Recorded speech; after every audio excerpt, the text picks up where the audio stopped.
Hi, breakfast ആയിട്ടും 4 മണി പലഹാരമായിട്ടൊക്കെ കഴിക്കാൻ പറ്റിയ നല്ല അടിപൊളിയൊരു സ്നാക്കിൻ്റെ റെസിപ്പി ആയിട്ടാണ് വന്നിട്ടുള്ളത്.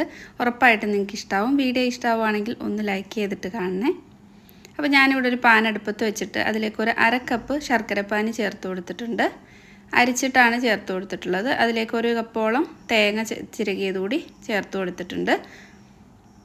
തേങ്ങ ഒക്കെ നിങ്ങളുടെ ഇഷ്ടത്തിന് ചേർക്കുക, അതുപോലെ മധുരവും. 1 ടീസ്പൂൺ ഏലക്ക പൊടിച്ചുകൂടി ചേർത്തിട്ട് ഇത് നന്നായിട്ടൊന്ന് തിളച്ച് വരാൻ വേണ്ടി വെയിറ്റ് ചെയ്യാം. അപ്പോൾ ഇതിലേക്ക് എടുക്കുന്ന ശർക്കരപ്പാനിയും അതുപോലെ തേങ്ങ ഒക്കെ നിങ്ങളുടെ ടേസ്റ്റ് അനുസരിച്ചിട്ട് കൂട്ടുകയോ കുറയ്ക്കുകയൊക്കെ ചെയ്യാം. അപ്പോൾ ഞാനിതിലേക്ക് ചേർക്കുന്നത് ചക്ക വരട്ടിയതാണ്.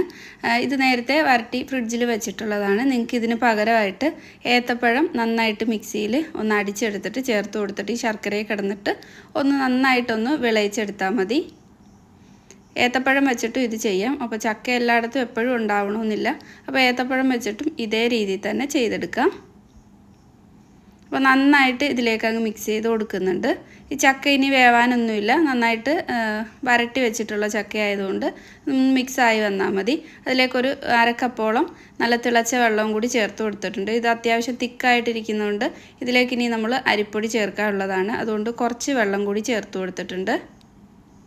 അല്ലെങ്കിൽ ശർക്കരപ്പാനി ചേർത്ത് കൊടുത്താലും മതി. ഒരു 2 നുള്ളു ഉപ്പ് ചേർത്തിട്ടുണ്ട്, ഒന്ന് ടേസ്റ്റൊക്കെ ഒന്ന് ബാലൻസ് ആവാൻ വേണ്ടിയിട്ട്. ഇനി ഇതിലേക്ക് അരിപ്പൊടി ചേർത്ത് കൊടുക്കാം. ഞാനിവിടെ എടുത്തിട്ടുള്ളത് വറുത്ത അരിപ്പൊടി, നമ്മൾ പത്തിരിക്കൊക്കെ ഉപയോഗിക്കുന്ന ആ ഒരു അരിപ്പൊടിയാണ് എടുത്തിട്ടുള്ളത്. കുറേശ്ശെ ചേർത്തിട്ട് നന്നായിട്ട് മിക്സ് ചെയ്തെടുക്കാം. നമുക്കിത് ഇലയിൽ പരത്തിയെടുക്കാൻ പാകമാകുന്നത് വരെ അരിപ്പൊടി ചേർത്ത് കൊടുക്കാം. മധുരമൊക്കെ നോക്കിയിട്ട് വേണമെന്നുണ്ടെങ്കിൽ കുറച്ച് ശർക്കരപ്പാനിയൊക്കെ ചേർത്ത് കൊടുക്കാവുന്നതാണ്. ഇതിപ്പോൾ ഞാൻ കുറച്ച് മാത്രം ശർക്കരപ്പാനി ചേർത്തിട്ടുള്ളത്. നമ്മൾ ചക്ക വരട്ടി വെച്ചിട്ടുള്ളതിൽ അത്യാവശ്യം മധുരമുണ്ട്, അതുകൊണ്ടാണ് കുറച്ച് മാത്രം, ഒരു 1/2 കപ്പ് ശർക്കരപ്പാനി മാത്രമേ ഞാൻ ചേർത്തിട്ടുള്ളൂ. അപ്പോൾ അരിപ്പൊടിയൊക്കെ ചേർത്ത് ഒരു പാകത്തിനാകുന്നത് വരെ ഇതുപോലെ ഒന്ന് മിക്സ് ചെയ്തെടുത്തിട്ടുണ്ട്. ലോ ഫ്ലെയിമിൽ ഇട്ടിട്ട് വേണം ഇത് മിക്സ് ചെയ്തെടുക്കാനായിട്ട്. അപ്പോൾ ഇത് ആയിട്ടുണ്ട്. ഇനി ഇത് അടുപ്പിൽ നിന്ന് എടുത്ത് മാറ്റിയിട്ട് ഇലയിൽ പരത്തിയെടുക്കാം.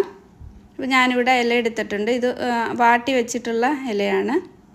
ഇനി നമ്മൾ തയ്യാറാക്കിയിട്ടുള്ള മാവ് ഈ ഒരു ഇലയിലേക്ക് ഇട്ട് കൊടുത്തിട്ട് പരത്തിയെടുക്കാം. ഒരുപാട് കനമില്ലാതെ പരത്തുന്നതാണ് നല്ലത്. കയ്യിലൊട്ടി പിടിക്കാതിരിക്കാനായിട്ട് കുറച്ച് വെള്ളം ഒന്ന് കയ്യിലാക്കിയിട്ട് വേണം ഇത് ഒന്ന് പരത്തിയെടുക്കാനായിട്ട്. ഇതിലേക്ക് ഇനി തേങ്ങ വെക്കേണ്ട ആവശ്യമൊന്നുമില്ല.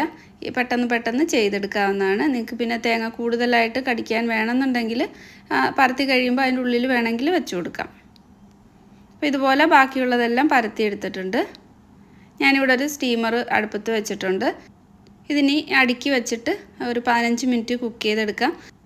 എല്ലായിടത്തേക്കും ആവി കയറുന്ന രീതിയിൽ വേണം ഇത് അടുക്കി വെക്കാനായിട്ട്.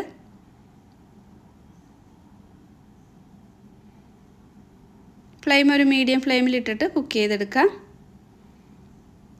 ഇപ്പോൾ നന്നായിട്ടൊക്കെ ആവിയൊക്കെ കയറി നല്ലപോലെ അന്ന് വെന്ത് വന്നിട്ടുണ്ട്. ഫ്ലെയിം ഓഫ് ചെയ്തിട്ട് ഇനി സെർവ് ചെയ്യാം. ഒരു ചെറിയ ചൂടോടെ തന്നെ എടുത്തിട്ടുണ്ട്.